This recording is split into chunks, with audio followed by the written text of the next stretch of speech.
ذات پات، رنگ نسل، یہ ساری چیزیں پھر آئی. اللہ تعالیٰ حفاظت فرمائے.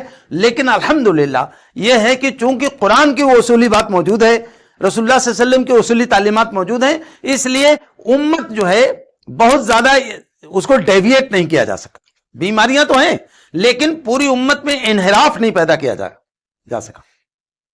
آج بھی آپ دیکھ لیں، ہماری عمر میں عبداللہ عمر نصیف صاحب رابطے عالم اسلامی کے صدر تھے اور وہ بلیکس میں سے تھے. تو یہ چیز ہے اسلام کی وجہ سے.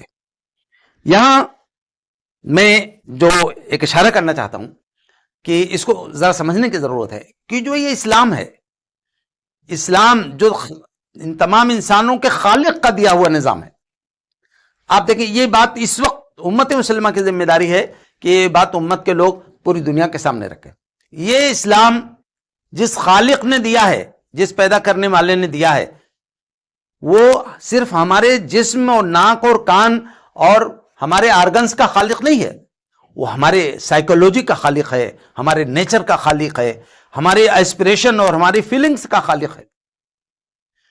اگر جب وہ کوئی نظام دے گا، جب وہ کوئی گائیڈنس دے گا تو وہ نیچرل گائیڈنس ہوگا، وہ فطری نظام ہوگا. اگر انسان اپنی فطری نظام، اپنی فطرت کے مطابق جو گائیڈنس دے سکتا ہے وہ خالق دے سکتا ہے. انسان جب اس کے خلاف جائے گا تو کیا کرے گا؟ آپ اپنے نیچر کے خلاف اگر حرکتیں کریں گے تو کیا کریں گے؟ آپ اپنے آپ کو تباہ کر لیں گے، آپ اپنے آپ کو نقصان پہنچائیں گے. پورے انسانی معاشرے کے ساتھ یہ دقت ہو رہی ہے اس وقت کہ پورا انسانی معاشرہ، اس کا میکزیمم حصہ جو اللہ تعالیٰ نے، خالق نے جو فطری نظام دیا تھا، اس سے وہ ڈیویشن کا شکار ہے اور اپنے آپ کو تباہ اور ہلاک کر رہا ہے. یہ چیزیں اگر دیکھا جائے تو اسلام نے ان تمام تصورات سے انسان کو بچا لیا.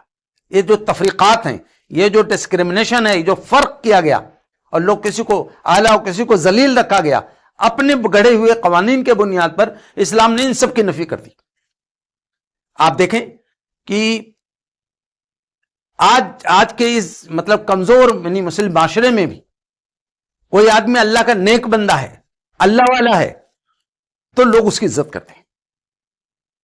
بڑے سے بڑے دولت مند بھی ذرا سا بھی شعور اگر زندہ ہے، کسی اللہ والے کے سامنے آ کر کے سوچتے ہیں کہ بھئی یہ اللہ کے نیک بندے ہیں. یعنی وہ اصول جو قرآن نے 1500 سال پہلے بتایا تھا، وہ آج بھی الحمدللہ اپنی اسپرٹ کے اعتبار سے بالکل دیکھنے کو مل جاتا ہے. یہاں جو ایک بات میں آپ سے کہنا چاہتا ہوں کہ اسلام کا یہ جو تصور ہے آفاقی، گلوبل، ایک چیز میں تھوڑا علمی ایک بات کرنی چاہتا ہوں کہ آج کل ایک لفظ بولا جاتا ہے گلوبل ولیج، عالمی گاؤں. یہ جو عالمی معاشرہ ہے نا، جب انسان الگ الگ علاقوں میں بٹے ہوئے تھے، 1500 سال پہلے اللہ نے فیصلہ کیا کہ الگ الگ علاقوں میں بٹے ہوئے انسانوں کے جو طبقات اور جو ہے علاقے اور قبائل اور خانے ہیں، سب ان سب کو ایک قائد کے پیچھے لانا. تو اللہ نے اپنے آخری پیغمبر کو بھیجنے کا فیصلہ کیا. میں ایک طالب علم کی حیثیت میں سوچتا ہوں کہ جو آج کی اصطلاح گلوبل ولیج کی ہے، اس کی بنیاد تو اسی وقت پڑ گئی تھی جب سارے انسانوں کے لیے اللہ نے ایک قائد اور رہنما بھیجا، سارے انسانوں کے لیے ایک قبلہ بنا دیا گیا، سارے انسانوں کے لیے ایک دستور اور ایک کتاب بھیجی گئی. یہ ہے اصل گلوبل ولیج، اصل یونیورسل لوکلٹی کا تصور جو اسلام نے دیا. افسوس کی بات دراصل یہ ہے کہ ہم مسلمانوں میں بھی، ہمارے ممالک میں بھی یہ چیزیں موجود ہیں. کہیں نہ کہیں آج بھی عرب اور عجم کا فرق کہیں نہ کہیں دکھ جاتا ہے. بات صرف یہ ہے کہ ہمارا اپنا تعلق اللہ کی کتاب سے کمزور ہے، محمد صلی اللہ علیہ وسلم کے اسوے سے کمزور ہے. میں آپ کو بچپن کا اپنے واقعہ سنانا چاہتا ہوں. غالباً میں 9th کلاس میں تھا، انگریزی بھی پڑھنے کا تھوڑا شوق تھا. ایک مضمون میں پڑھ رہا تھا 95 کروڑ بردرس. مضمون پڑھ کے عجیب طبیعت کو خوشی ہوئی. رائٹر نے لکھا کہ جب میں ایمان لایا تب مجھے معلوم ہوا کہ میرے گھر کی چائے دیواری کتنی بڑی ہے. اس میں تو افریقہ بھی ہے، اس میں تو ایشیا بھی ہے، اس میں تو یورپ بھی آ جاتا ہے. اور جب میں حج کو آیا تب مجھے معلوم ہوا کہ میرے خاندان میں طرح طرح کے لوگ ہیں. ایک آدمی جو آیا ہے نا، یہ قرآن اور رسول کی تعلیمات سے متاثر ہو کر وہ ہمارے یہ شیخ سید اور یہ فلاں اور یہ عرب و عجم یہ سب کچھ نہیں جانتا ہے. وہ عیسائی تھا. وہ لکھتا ہے جب میں حج کو آیا تب مجھے معلوم ہوا میرے خاندان میں تو طرح طرح کے لوگ ہیں. کوئی لمبا ہے, کوئی ناٹے قد کا ہے, کسی کی ناک نکیلی ہے, کسی کی چپٹی ہے, کوئی گولا ہے, گورا ہے, کوئی گندمی ہے, کوئی سیاہ. نیچے لکھا ہوا تھا محمد علی قلعے. میں اس وقت جانتا نہیں تھا کہ یہ کون آدمی ہے. میں نے ابو سے پوچھا کہ یہ کون ہے, بڑی پیاری بات کہی ہے یہ. تو ابو نے کہا تمہیں نہیں معلوم, یہ نو مسلم ہے, یہ عیسائی تھا, 3 بار دنیا میں باکسنگ کا چیمپئن رہ چکا ہے. آج تک میں جملے تقریباً میں نے آپ کو سنایا, آپ کو اندازہ لگا ہوگا کہ وہ جملے میں نہیں بھول سکا. یہ اسلام کو وہ تصور ہے جو پوری انسانی, جو لوگ بھی اللہ کو ماننے اور اللہ رب العالمین کے رسول کو پہ ایمان لانے والوں کے قافلے میں جڑ جاتے ہیں, انسانیت کے تئیں ان کا ویژن کیا بنتا ہے. یہاں جو چیز ہے کہ آپ دیکھیں کہ تھوڑا یہ بات ذرا ہمیں انٹروسپیکشن کی طرف لاتی, یعنی خود احتسابی کی طرف لاتی. محمد صلی اللہ علیہ وسلم کو اللہ تعالیٰ نے پوری انسانیت کے لیے بھیجا. آپ کو بتایا کافۃ للناس ہیں, یعنی پوری ہیومینٹی کے لیے ہیں, پوری مانوتا کے لیے ہیں. آپ صلی اللہ علیہ وسلم کو ایک کتاب دی گئی. اس کتاب کے بارے میں فرمایا گیا یہ ہدی للناس ہے, تمام انسانوں کے لیے رہنما ہے, مانوتا کے لیے مارگدرشن ہے. اب اس کتاب پر ایمان لانے والے اور اس رسول پر ایمان لانے والی یہ امت ہے. اس امت کو تذکرہ کیا کہ یہ اخرجت للناس ہے, یہ تمام انسانوں کے لیے اٹھائی گئی ہے, پوری انسانیت کے لیے برپا کی گئی ہے. آپ اندازہ کر سکتے ہیں ہماری کتنی بڑی ذمہ داری ہے. یہ جو تصورات ابھی ہم نے انسانیت کے بارے میں تھوڑا ڈسکس کیے, کتنی بڑی ذمہ داری بنتی ہے ان تصورات کو لے کر کے ملک میں اترنے کی. بات یہ ہے میرے بھائی کہ چونکہ ہم خود ان بیماریوں سے آلودہ ہیں, اسی لیے ہم ہمت نہیں کر پا رہے ہیں, اسی لیے ہم کھڑے نہیں ہو پا رہے ہیں. صحیح بات یہ ہے ہم اگر لے کے کھڑے ہوں تو اس ملک کی فضا بدل سکتی ہے. اس ملک کے کمزور, پچھڑے, مجبور لوگ, مظلوم لوگ وہ دیکھیں گے کہ شاید یہ جو لوگ ہیں یہ ہیں ہمارے درد کے مسیحا, ہماری پریشانیوں کا علاج ان کے پاس ہے. یہاں اگر دیکھیں آپ تو اللہ رب العالمین نے انسان کے جو انسان ہے دنیا میں, معاشرے میں, آپ گھر میں ہیں یا سماج میں ایک لوکلٹی میں ہیں, آپ بالکل محسوس کر رہے ہوں گے کہ کچھ لوگوں پہ آپ کا حق بنتا ہے اور کچھ لوگوں کا حق آپ کے اوپر بنتا ہے. یہی وہ چیز ہے, یہیں سے وہ بات بنتی ہے کہ یہ جو لوگوں کے درمیان ہمارے تعلقات ہیں, ہمارے رابطے ہیں, ہمارے افیلیشنز ہیں, اس میں ہمیں کسی کی حق تلفی نہیں کرنی, ہمیں کسی پہ ظلم نہیں کرنا. ظلم اور عدل یہ دونوں کے ایک دوسرے کے اپوزٹ ورڈز ہیں. ظلم کے معنی ہوتے ہیں کسی چیز کو اس کے جائز اور صحیح مقام سے ہٹا دینا. عدل کے معنی ہوتے ہیں جس کا جو حق بنتا تھا اس کو نہ دینا. تو یہ یعنی عدل ہے, اس کے مقابلے میں ظلم ہے. اللہ تعالیٰ نے جتنے بھی نبی بھیجے ان تمام نبیوں کو جس لیے بھیجا, رسولوں کو بھیجا. میں نے ابھی آیت سورہ حدید کے پڑھی آپ کے سامنے. شاید خدا کرے کہ ہم جو نبیوں پہ ایمان لانے والے ہیں ہمیں یہ بات مستحضر رہتی. اللہ تعالیٰ نے فرمایا لقد ارسلنا رسلنا بالبینات وانزلنا معهم الکتاب والمیزان لیقوم الناس بالقسط. تحقیق ہم نے اپنے رسولوں کو بھیجا ہے بالبینات, ہم نے ان کو کھلی کھلی نشانیوں کے ساتھ بھیجا ہے.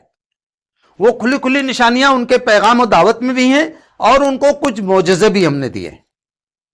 تمام ہی رسولوں کو کچھ نہ کچھ معجزے ملے جو بالکل یہ ظاہر کر رہے تھے کہ یہ اللہ ہی کر سکتا ہے یہ کام, یہ انسان کے بس کی بات نہیں ہے. یہ رسولوں کو ایک نشانی دی گئی.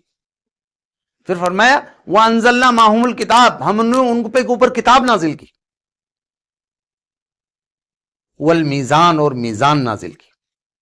حق و باطل کو پرکھنے کی کسوٹی ہم نے ان کو دی. یہ رسول کے کیریکٹر اور اس کتاب کی روشنی میں تم دیکھ سکتے ہو کون صحیح ہے کون غلط ہے. لیقوم الناس بالقسط, تمام رسولوں کو، کوئی نام نہیں لیا اللہ نے.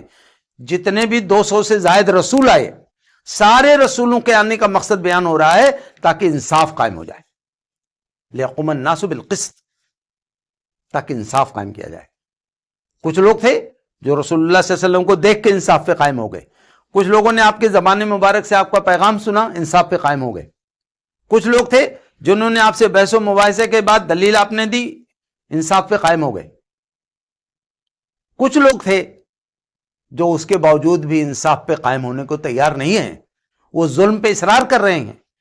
تو اللہ تعالیٰ نے فرمایا ان کو اس بات کی اجازت نہیں دی جا سکتی ہے کہ وہ انسانی معاشرے کو اپنے ظلم کا شکار بنائیں، رنگ اور نسل اور علاقے اور زبان کی بنیاد پر کسی کا ایکسپلائٹیشن کریں.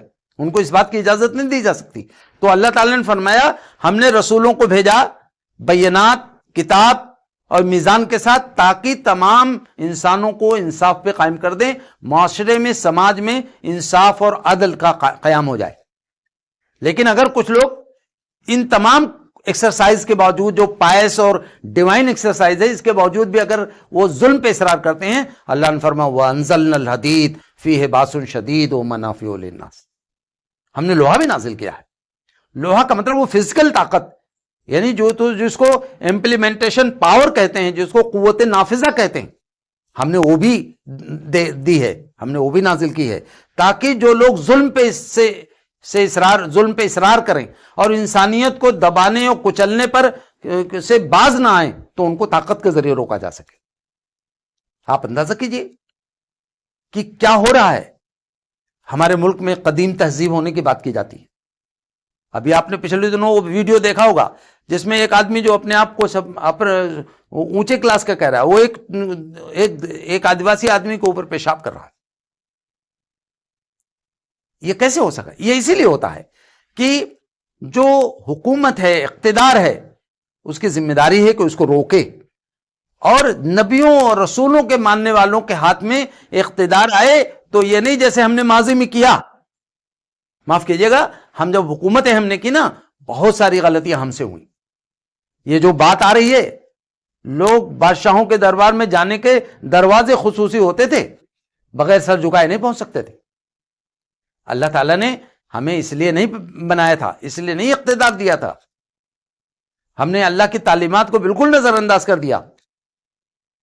تو یہ وہ چیز ہے جو یہاں سمجھنے کی ہے کہ اللہ تعالیٰ نے فرمایا کہ قسط یعنی انصاف کو قائم کرنے کے لیے طاقت بھی ضروری ہے. اب دیکھیے یہاں جو بہت اہم بات ہے کہ اللہ تعالیٰ نے تمام رسولوں کو بغیر نام لیے کہا، لیکن سورہ شورى میں کئی رسولوں کا نام لے کے کہا. یہ انصاف قائم کیسے ہوگا؟ یہ تمام کم سے کم مسلمانوں کو بتانے کی ضرورت ہے. یہ انصاف کسی اور طریقے سے قائم نہیں ہوگا، کسی اور ازم سے، کسی اور سسٹم سے قائم نہیں ہو سکتا. یہ قائم ہوگا قیام دین سے. شورى میں اللہ تعالیٰ نے فرمایا کہ شرع لکم من الدین ما وصی بہ نوحا، ہم نے تمہارے لیے وہی شریعت اور دین نازل کیا ہے جو نوح کو دیا تھا، جس کی وصیت ہم نے ابراہیم کو کی تھی، موسیٰ کو کی تھی، عیسیٰ کو کی تھی. وہ کیا ہے؟ ان نقیم الدین ولا تتفرقوا فیہ، دین کو قائم کرو، اس میں تفرقے میں مت پڑو. تو معلوم یہ ہوا کہ وہ جو انصاف کو قائم کرنے کا مقصد رسولوں کو دیا گیا تھا، وہ مقصد کیسے قائم ہوگا؟ انصاف کا قیام کیسے ہوگا؟ جب دین قائم ہوگا. دین قائم نہیں ہوگا تو جتنی بھی ایکسرسائز کر لیجئے، انصاف قائم نہیں ہو سکتا. اب یہ جو قیام دین ہے، محمد صلی اللہ علیہ وسلم کو جب بتایا گیا تو بتایا گیا، بہت واضح بتایا گیا کہ قم فانذر وربک فکبر، تمام انسانوں کو اللہ کے دین کی دعوت دے دو اور اللہ کی بڑائی کو دنیا میں قائم کر دو. اللہ کی بڑائی نہیں قائم ہوگی، انصاف نہیں قائم ہو سکتا.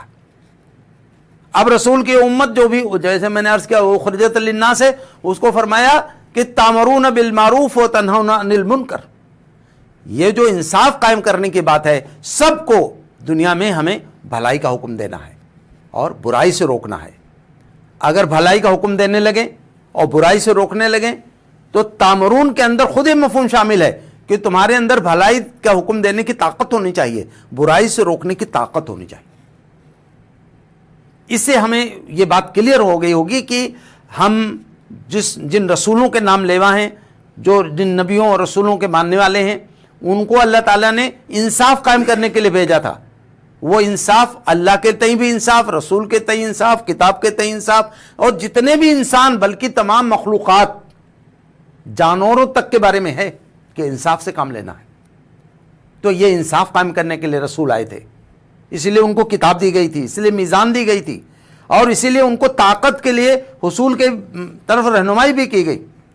لیکن یہ بات طے ہے کہ یہ انصاف قائم ہوگا اقامت دین سے، دین کے قیام سے ہوگا، اور دین کے قیام کے ذریعے جو کام ہوگا وہ یہی ہے، یدعون الی الخیر یامرون بالمعروف وینہون عن المنکر، خیر کی طرف بلانا ہے، لوگوں کو بھلائی کا حکم دینا ہے، برائی سے روکنا ہے۔ یہ وہ تصور ہے جو انصاف قائم کرنے کا جو بنیادی تصور ہے، جو ڈیوائن تصور ہے، جو خدا کا دیا ہوا تصور، رسولوں کا پیش کردہ تصور ہے۔